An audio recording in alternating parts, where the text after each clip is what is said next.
I was introduced to the late Dr. Wernher von Braun, in the U.S., the father of rocketry. In my first meeting with him during that first 3.5 hours, and we have to prevent the weaponization of space because there is a lie being told to everyone that the weaponization of space is now first being based upon the evil empire, the Russians. There are many enemies, he said, against whom we're going to build this space-based weapon system, the first of whom was the Russians, which was existing at that time. Then there would be terrorists. Then there would be third world countries. Now we call them rogue nations or nations of concern. Then there would be asteroids. And then he would repeat to me over and over, and the last card would be the extraterrestrial threat. Well, at the time, I kind of laughed when he said asteroids, and when he said extraterrestrials, I knew I wasn't going to deal with that subject.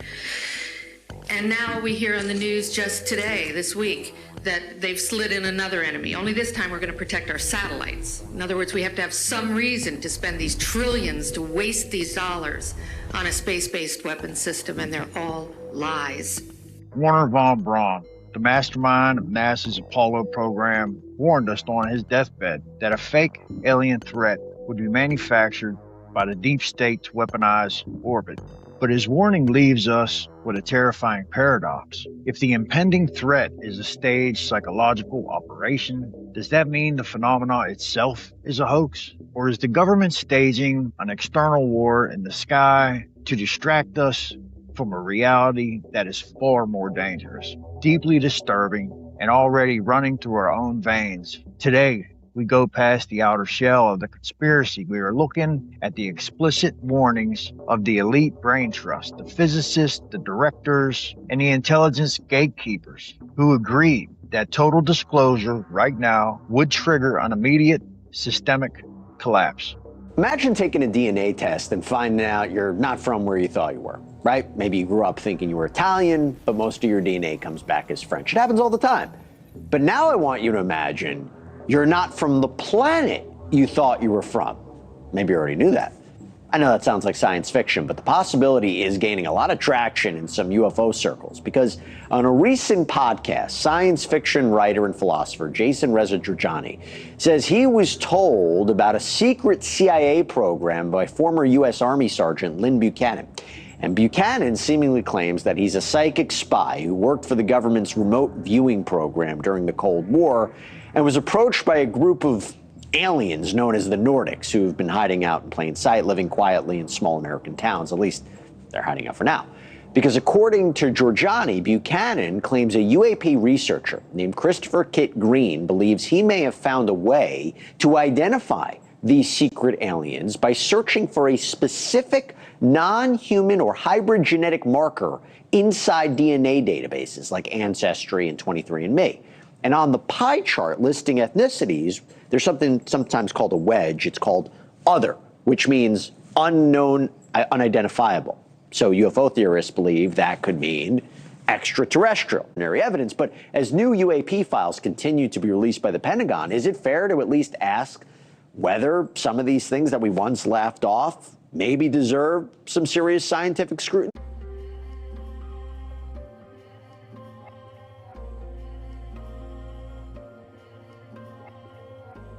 Okay, one point that I'll talk about without getting CIA's permission. Since World War II, we learned that there has been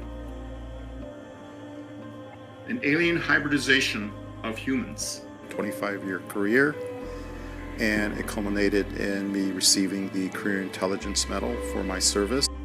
Exclusively since World War II? World War II. That's when the CIA learned about it. Okay. World War II. That's what prompted me to look back at World War II and say, okay, where did this information come from?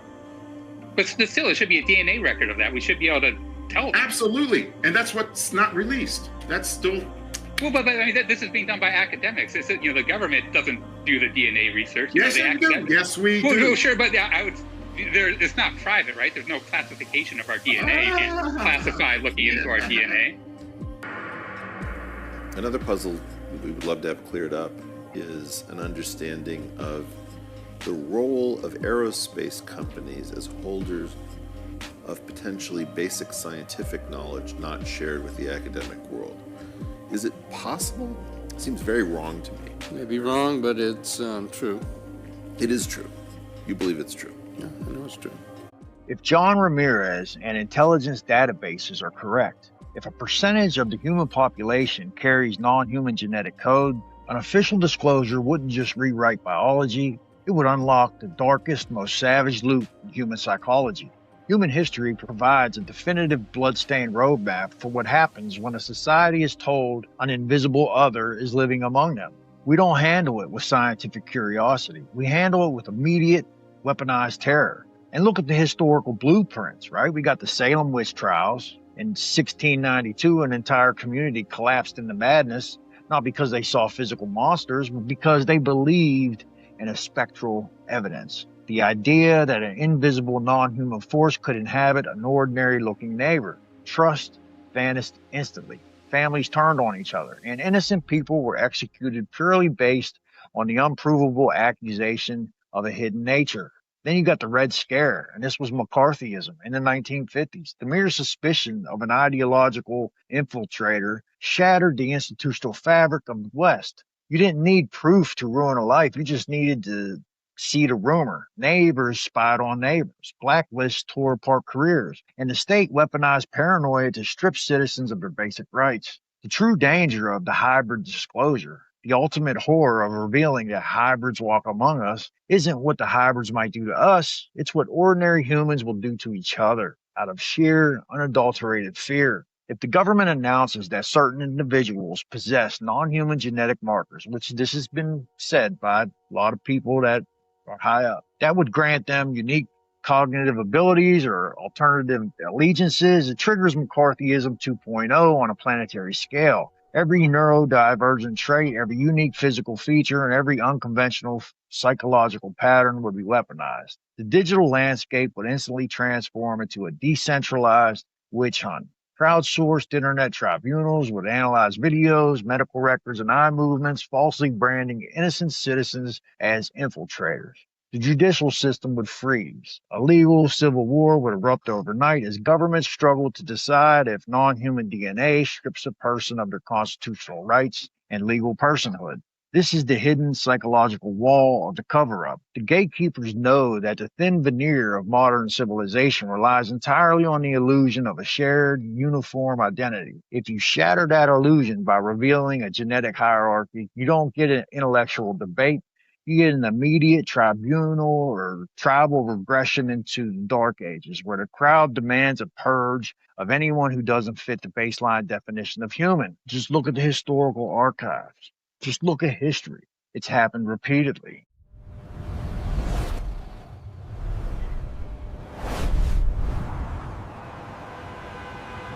If we are a managed resource, how deep does the manipulation go? John Ramirez blows the door open. It is inside our genetic code. Factions within the CIA have spent years tracking specific genomic data, anomalous wedges in human DNA that don't match standard evolutionary paths. But if we are part hybrid, why is the secret being guarded with such absolute ferocity? And to answer that, we have to look at the legendary 1977 speech in Metz, France, by visionary philosopher Philip K. Dick.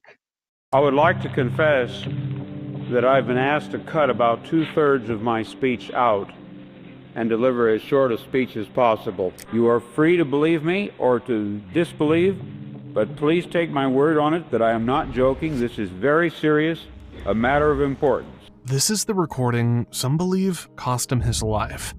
In September 1977, the writer Philip K. Dick spoke to an audience in France. They expected science fiction.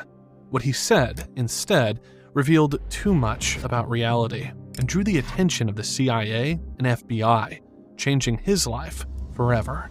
The subject of this speech is a topic which has been discovered recently. A breaching, a tinkering, a change had been made, but not in our present, had been made in our past.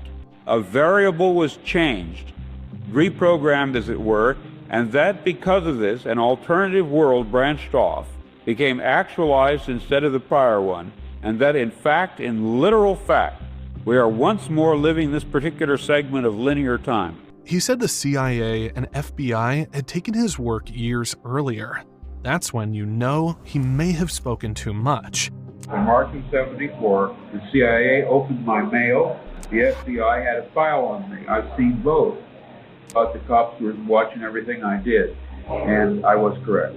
And I was told that the house was being watched, and that eventually my house would be hit, my files would be opened, my papers would be taken, and so it came to pass.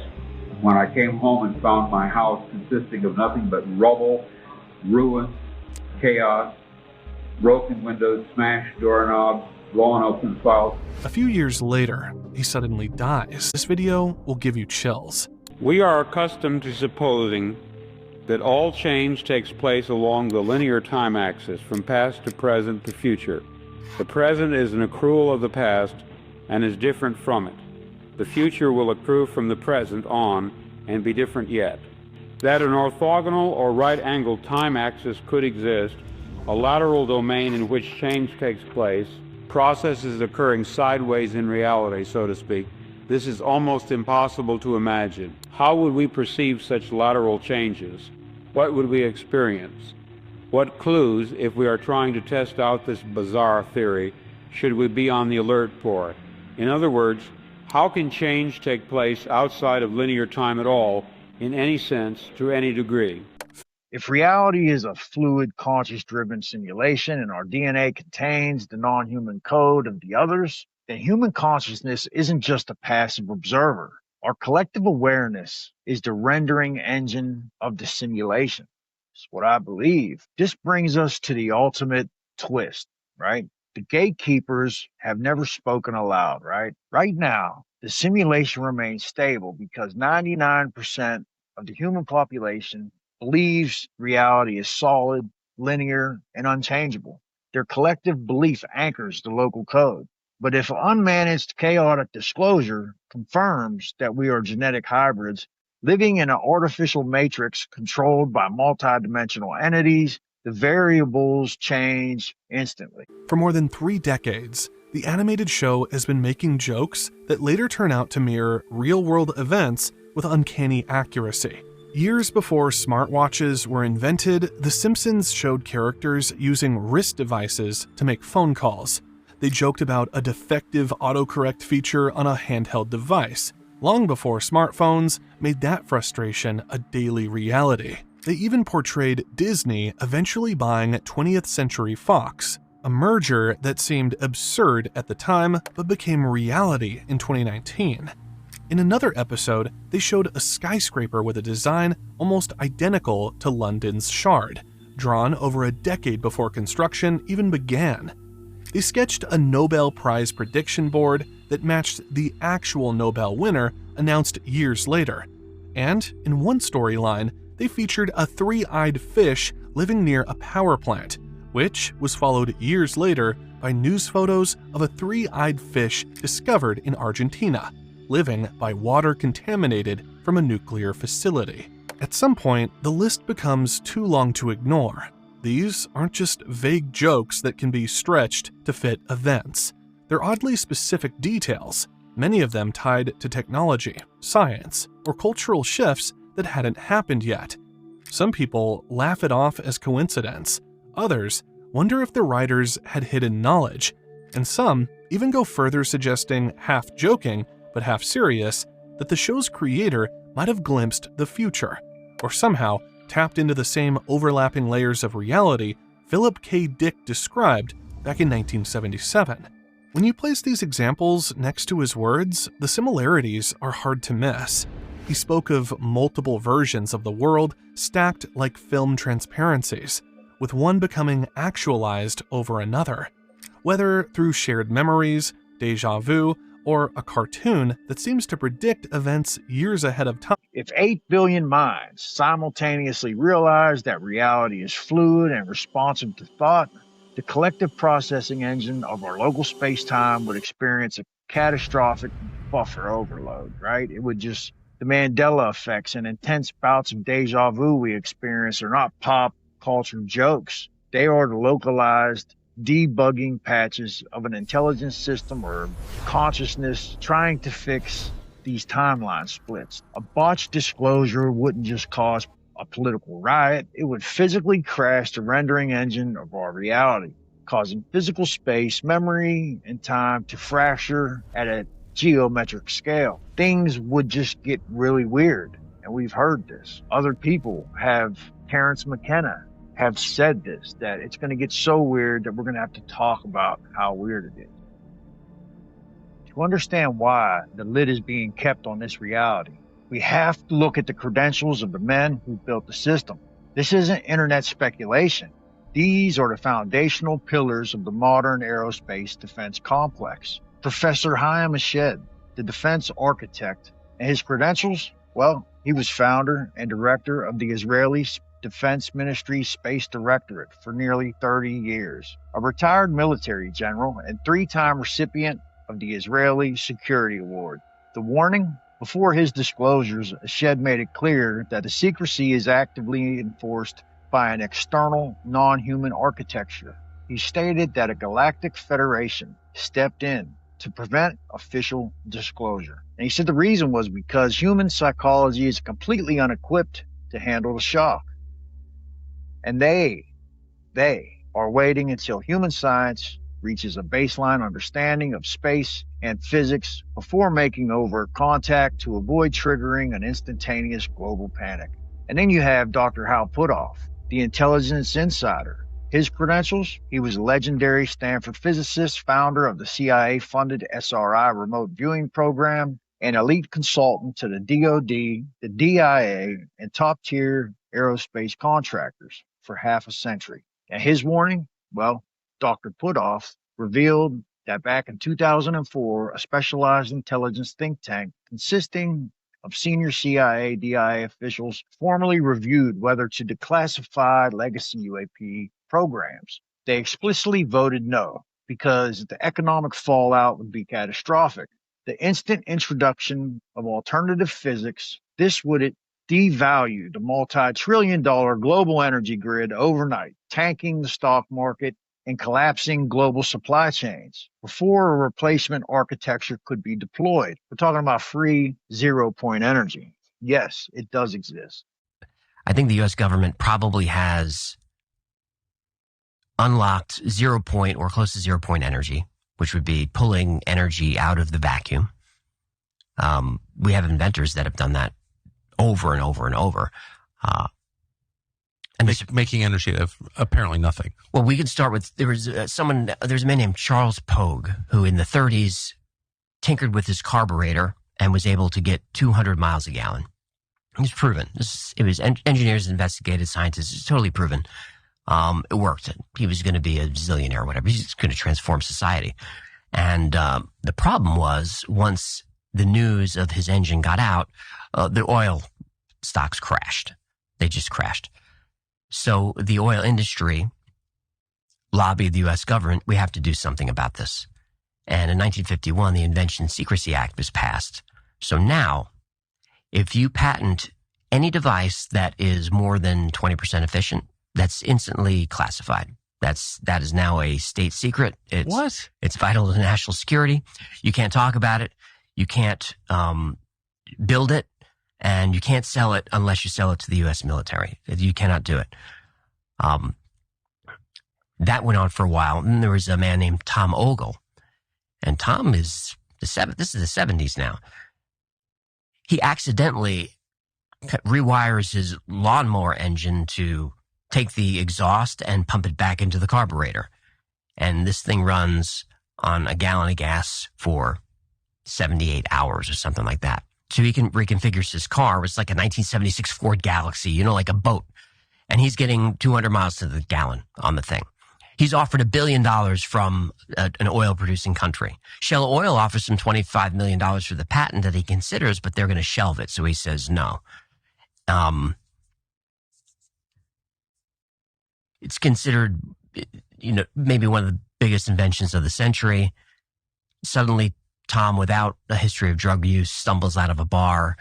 He's drunk and he's killed. And that's the end of Tom Ogle's story. And that all disappears. All that research goes away. And this repeats over and over and over again till we get to Stanley Meyer. And you might remember Stanley Meyer and the water car, because this is the 1990s now. So now we have a vehicle that we're not even talking about fossil fuels and protecting a multi-trillion-dollar industry. We've got a car that runs on water using electrolysis, which has been around since the 1700s. But electrolysis requires a lot of energy and perfect water without impurities. But Stanley's figured out how to take tap water, put it into his car, and run his car on water. And what it does is splits the water into hydrogen, oxygen, runs on hydrogen. Hydrogen is a fuel. It works. And it works, and he drives it all over the place. It's all over the news. Engineers look at it. They say, this is the invention of the century. This changes everything. He's offered $1 billion and millions of dollars, and everyone wants his engine.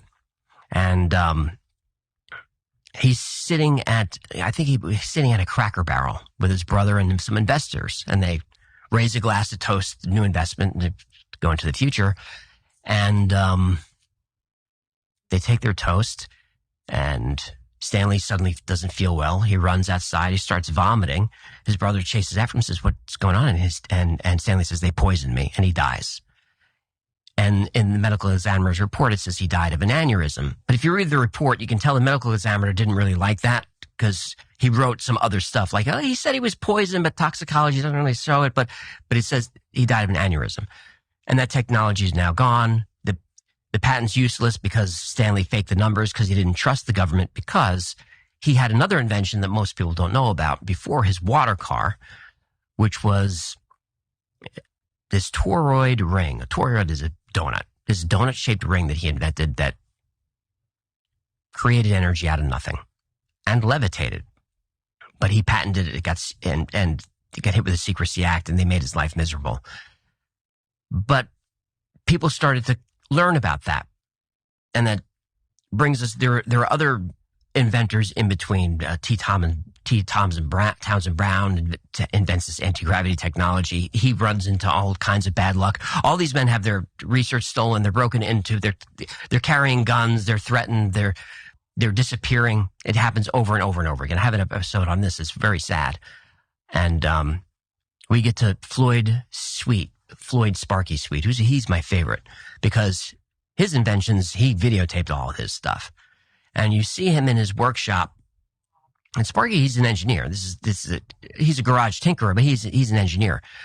And this was supervised by the military physicist. Maybe it was a mistake. And you see him running a fan at high RPMs. And then he's got light bulbs, all of this energy, and it's all running off this little box the size of a deck of cards. And he puts in 0.03 milliwatts, and he gets out all the watts you want. It's a device that no matter what you attach to it, it just, whatever the need is, it will give you the energy. This is Sparky Sweet. This actually connects to UFO technology. I don't know if we'll go there, but it does connect. So Sparky's got this invention. He gets some help from a military physicist. Gets a visit late one night, 2 men in suits come talk to him, say goodnight. He has a heart attack. Ambulance comes. They grab Sparky. The wife is not allowed in the ambulance.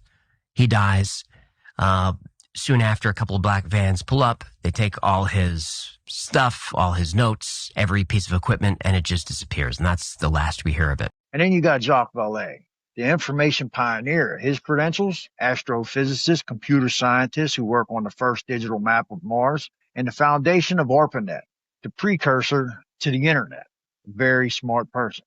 And the primary investigator for classified defense studies across 6 decades. The warning? Well, in his journals, Forbidden Science, Vallee reveals the darkest secret of the Invisible College. The government cover-up isn't a display of power, but a mask for complete powerlessness. The state possesses fragments it cannot reverse engineer and possesses zero control over human airspace or human consciousness. Furthermore, Vallee warns that the phenomenon behaves like a deceptive cultural control system, and that it actively thrives on absurdity to manipulate human evolutionary timelines from the shadows. If the controllers are powerless, what are they actually hiding from? The answer shifts us away from the standard science fiction and drops us into an ancient structural nightmare. In her landmark book, American Cosmic, Dr. Diana Walsh Pasulka, embedded with top-tier aerospace elite, this mysterious Tyler D., widely recognized now as Timothy Taylor, a prolific NASA biomedical engineer holding patents that run the modern space shuttle tracking systems. And what Tim Taylor revealed to Pasulka was that the upper tiers of the intelligence and aerospace worlds do not view this reality through a democratic lens. They map existence using a strict vertical hierarchy of beings. And this cosmic hierarchy is number 1, God, which is the source, the ultimate creative force. And then 2 is the angels, the non-physical, multidimensional architects. 3 is the others, non-human intelligences interacting with Earth. And then 4 is the gatekeepers. He claims elements of the intelligence world receiving direct cognitive downloads are the next level. And then after that, then you get just regular humans, which is like the blind population. After that is the animals, the baseline biology. And this, he said, was the hierarchy of beings. Think about the terrifying political and social implications of this revelation. The Western world is built on the absolute ideal that all human beings are created equal.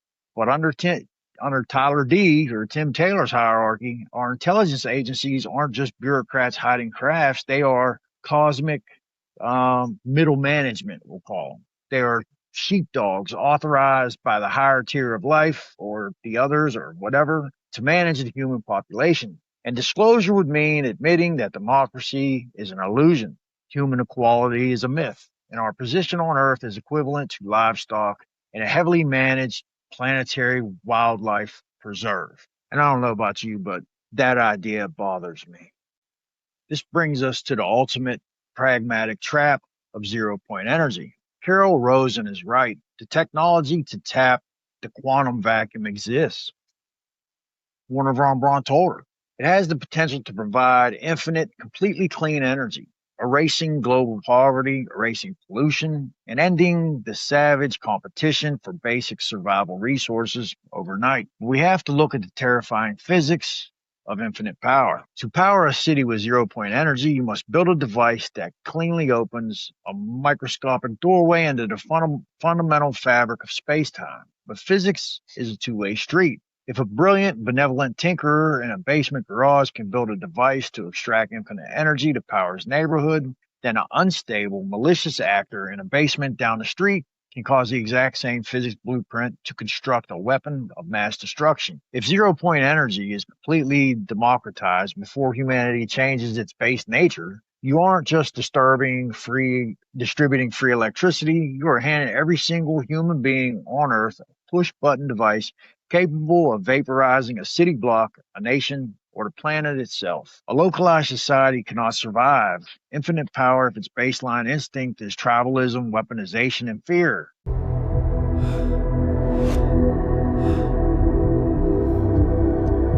The timeline we render next is entirely up to us. We can buy into the manufacturer's fear of the final card. We can begin the collective work of elevating our minds to a level where the gates of the universe can finally safely be opened. What do you think? Is humanity ready to evolve, or are we still far too dangerous for our own good?